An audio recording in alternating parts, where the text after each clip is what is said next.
Hello and welcome to this very short video around mindset and change. My name is Ben, I'm a resilience coach, and one of the topics that comes up a lot in my sessions with clients is around creating the right mindset for change. So I'm going to try and do a little bit of explanation, and bear with me, I'm going to try and use a little bit of magic. So, it's there. Magic is not easy. So I think we are all familiar with the very popular idea of mindset, that being one of growth mindset and one being fixed mindset. The idea of growth mindset is that we are able to learn, we're able to change the brain and evolve by challenge and educating the brain. And a fixed mindset is one that we are basically born with the skills and the abilities that we have, and we are therefore not able to include or involve new ones. Now, this idea became very popular, or was termed by a lady called Carol Dweck back in the 1950s, but also misses out on many other types of mindsets around abundance, optimistic, pessimistic, scarcity, happiness mindset.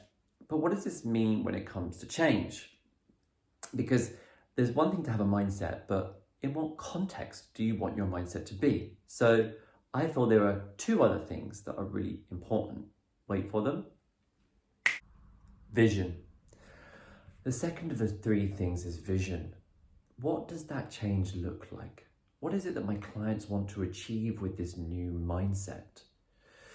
What are the insights that the brain has had? What are the thoughts that are going to take you to that place? And thirdly, energy, the third piece. Change is not easy. And how are you going to support, or how do we help clients support themselves in making that change? That's the part where the body comes in, so that we can create the right environments to support the change that we want with the mindset that we need and the vision that we are looking for.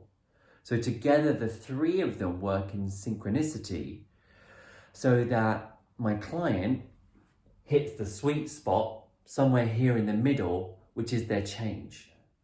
The feelings of the body have to support and be aligned with the thoughts of the mind so that everything works together. And why is that so?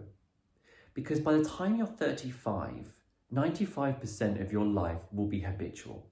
Your thought pattern, your behavior, actions, feelings. Which means that we've only got 5% of our brain to help us make that change. 5 against 95 is really difficult, which is why we need one more piece, and that is awareness of all of the things that are going on inside our lives, both for and against that change. For the change, we can start to build resilience around having a really great vision of what it is that we want to achieve and where we want to go to, the insight.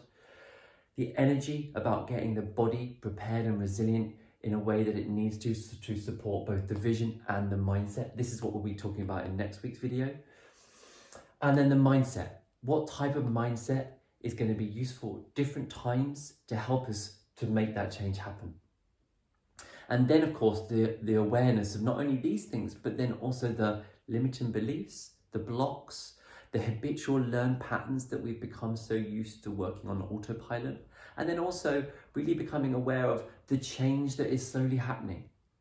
Sometimes I see clients get really disheartened because they think that change is going to happen overnight. And I like to say to them, how do you eat an elephant? Well, you eat it one mouthful at a time. And by making small changes, by seeing it develop, we start to kind of unravel that 95 to 5% ratio and start to see more as we build new habits towards that change that we want. So I hope that's really interesting. Let me know if you have any questions. Please feel free to leave any comments below. And if there's anything that you'd like to talk about, I'm always here to talk to you. Take care. Bye-bye.